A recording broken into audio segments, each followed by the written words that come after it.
We about to play 2K.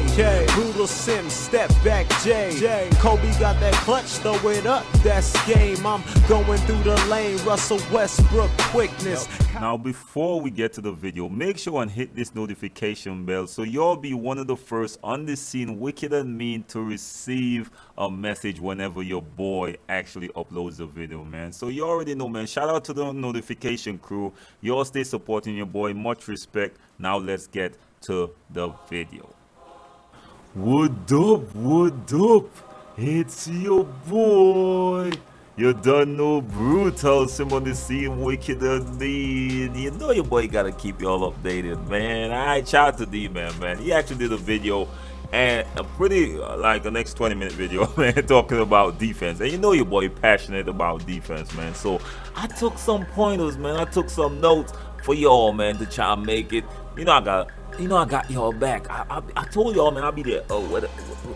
I gotta get it for myself, man. So I got y'all, man. I got y'all. All right, now I'm gonna talk about this defensive changes, man, and I'll give you all my thoughts afterwards, man. All right, now start it off.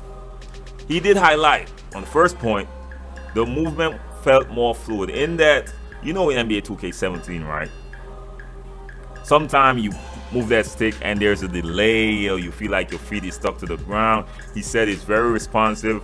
I would somewhat take it with a grain of salt, to be quite honest, because after we see these terrible servers, then we'll know what to think and how the game will feel, because they're playing on landline right now, right? So that's a disclaimer. They're playing landline, or they're playing one-on-one on one TV, one console. So alright, you know, it's a whole different ball game when it comes to these servers. But said the movement felt a lot more fluid. He said you can bump and stay onto someone's hip. That's interesting. Normally in NBA 2K17, when you bump someone, it throws them off balance and you might get an offensive foul or something of the sort, or they might lose the ball. So he says that's not in the game anymore, but you can bump and stay on someone's hip. He also highlighted that it depends on if the point guard or whoever got the ball is faster than you, they might have an advantage while you're on their hip, and vice versa.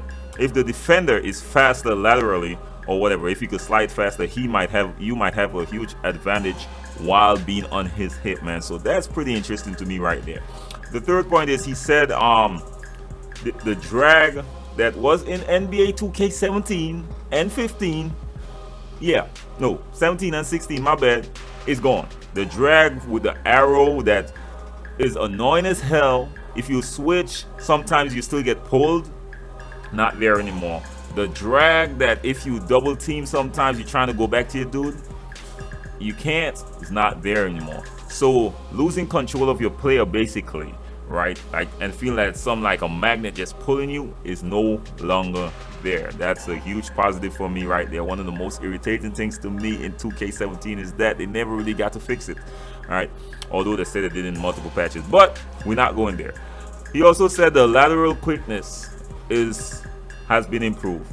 Now this is something we got to take with a grain of salt again, because so far we don't know about the archetype system, and one of the biggest problem in 2K17 was how they build the archetype system in terms of the defense. What they did, they limit everyone else's defense, everyone else, so the lockdown will be superior on defense. Now what that did was make every other archetype in the game besides playmakers and I think slashers, whoever had athleticism at max, was able to probably not use their lateral quickness, but use their speed to stay in front of players. But once you're using a lateral quickness, the only archetypes was a lockdown and the paint protector because of their high lateral quickness. Now, depending on how they make the archetypes, I know I'm talking a little bit, but I'm trying to be, you know, this is one of my concerns. Depending on how they made their archetypes in 2K18, this will still be a problem, to be quite honest. Right now, the fifth point is steals has been dumbed down. Right, no more reaching, no more spamming. He did say that you gotta have it's more of a timing system, and he didn't even really figure out the timing of it. He even highlighted that once annoying TV drained his entire energy, so he would try to steal the ball, and still it was called a foul. Now this might be a problem. I'm sorry, a lot of people can't dribble and like to spam or whatever. you need to have a point where, yo, I got to get rid of this ball, man. I'm too tired of something, man. All right, this is something I'm not really happy about. I'm sorry, because I already already learned how to protect the ball in 2K17. And I think this is pretty much going to be promoting more spammers, man. More people that just don't want to pass the ball, right? So to me, I'm not happy for that. The 6th point is brick wall. The effectiveness of brick wall as it was in 2K17 is not there anymore, right? So a lot of people was hitting me up about this thing here, the brick wall, and people just getting knocked over on their ass unnecessarily, right? So it's no longer there. You literally have to run up, set a good screen, and you can't be standing there all the time. And he did highlight one more thing. You're able to gauge the screen. Like when you approach, you're able to use the right stick and put your hand on the person. So that's as far as he went with that. He didn't get more in detail as in what you'll be able to use that for, but that seemed to be a very interesting feature that we could look forward to, right? The 7th point, L2 foul glitch is out the game. That L2, once you stand on the baseline in a defensive stand and someone just drive onto you, when you know the game like to call that foul, or sometime you might turn up with a strip, it's no longer in the game, man. Thank you very much, 2K. That shit was hella annoying. I already got fouled out a few games in Pro-Am because of that nonsense, right? Next thing he highlighted was the sideline block foul. You know, the foul when you stand up there or trying to take a charge and someone just rubs off you and goes outside, and they usually cause a blocking foul on you. He said now it's 50-50. You might get called a blocking foul, or they might get called with an out of bounds, man. So I guess I'll take a 50-50, man. I ain't gonna front. 50-50 is good enough. It's a lot better odds than we had in NBA 2K17. Number 9, defensive awareness is more balanced. Right, in that he said, if you're very good at anticipating the ball, and you tip the ball out, like in NBA 2K17, usually when you tip a ball, it's usually a block shot, and if there's a loose ball, the offensive team most of the time, let's say 80% of the time, gets the ball, man. Said now it feels like it's more balanced, like there's a fight for the loose ball. He literally said he saw the defensive and the offensive player was fighting and struggling going for the ball like in real life, right? So it's more balanced now in terms, because it was annoying as hell. You got a good defensive position and you got a block shot, and come on, man, when you block the shot and you're out of position, someone just comes swoop up the ball and an easy layup or easy dunk, man, right? So now it's more balanced. So as I said, all of these things need to be taken with a grain of salt until we start seeing archetypes in this system, right? I'm just being quite honest with y'all, right? Point number 10, interception consistency is up, has been increased. Now, when you anticipate the ball, you will get rewarded, and I like that. I like that. All right, NBA 2K17, how many times I've anticipated and the ball just goes straight through my arms with my lockdown.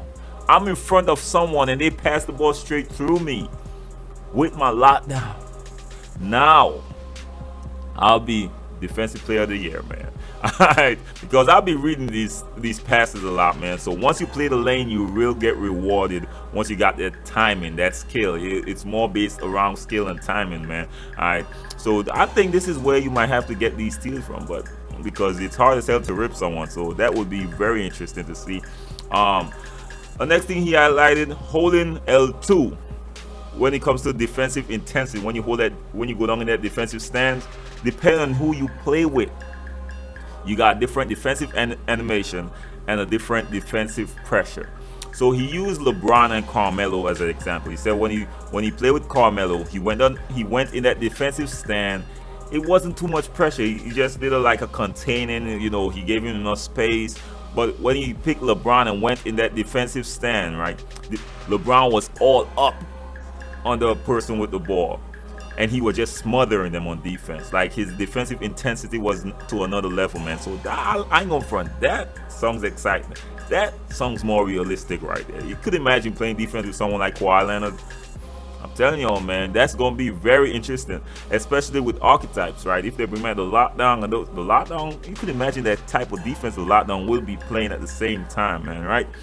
Now, number 12, he said the right stick steal is not there anymore, but you are still able to play right stick with the slide defense. You know, the jump, the anticipation defense with the right stick that I really don't like. Or you could use the right stick to put your hand up, to contest shots and stuff like that. So yeah, that's still in the game, man.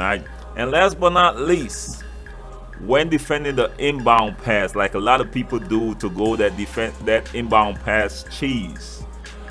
Now they give you a slight delay on the steal if you're trying to reach and steal the ball before they pass it in. So it's much more easier for people to get the ball inbound, right? So they try to eliminate that out of bound cheese that everyone does, right? So that's all the points I got for y'all, man. I got to keep y'all updated, man. Right now, my concern is, as what I said while I was calling out these points, right, is the archetype system, man. When the archetype system falls into this system, it might not be the same thing. Let's be honest, the lateral quickness is a huge concern. Now, once they put that restriction on all these archetypes beside lockdowns, it's gonna be a problem on defense. Now, hopefully, I hope they figure this out, man. I hope they didn't just dumb down the offense to match up with the lack of defense.